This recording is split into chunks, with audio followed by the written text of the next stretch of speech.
Afternoon, everyone. Just having a bit of a dog day today. Burning trees, waiting for my two Saab 900s to arrive. I'll make another video when they show up. This video here covers my newest Saab story. Sobbing indeed, since it's the middle of winter. And those of you with a Saab 9000 will clearly know what this part is. It's the part that controls the cabin fan blower. So, yeah. On the way down to the Saab, or I should say the Swedish Cruisin' in Washington on Sunday. At the border crossing, just sitting there drinking my tea, and the blower motor comes to a screeching halt. And then in its screeching halt, destroys the transistor, of course, which got shorted out because the blower motor decided to take a crap.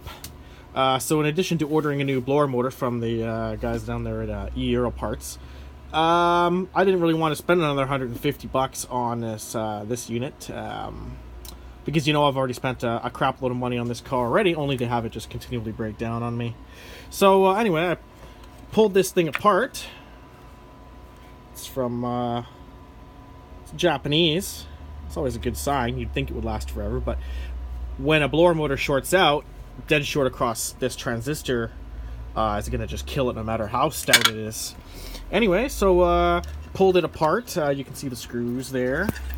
And I'll try to do this with one hand. Come on. Pull that thing off. There's a screw accessible through that there hole. And nothing really much to this thing. There's obviously the circuit board that does all the control. Plastic crap, and then big giant heatsink for the power transistor controlled blower motor, and you can see the part number on there, 2SD1525. Obsolete parts, very, very tough to find, unless you want to wait a month from China, and even at that, you never even know if it's legit or not. So anyway, I went on to eBay and found some new old stock. They're sending them to me. They want like $10, $11 a piece for these things. So holy crap, that's an expensive transistor. But it's a lot cheaper than the $150 some odd dollars to replace this unit. So anyway, we'll wait for those to come in the mail. We'll get my soldering iron out there, and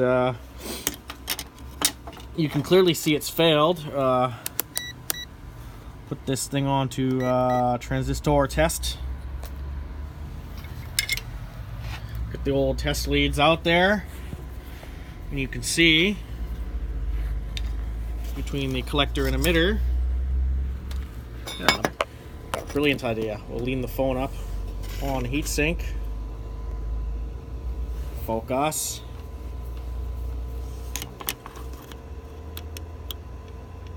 We have dead short between collector and emitter, and we have half a volt between base and collector, and half a volt between base and emitter. So bottom line is the thing's completely and utterly toast. The blower motor runs full speed whenever the fuse is in, which isn't too bad considering it's winter, and if you want heat right now, running the blower motor at full speed is certainly going to warm you up real quick. But anyway, we'll fix this thing. Hopefully soldering a new transistor in there will actually do it.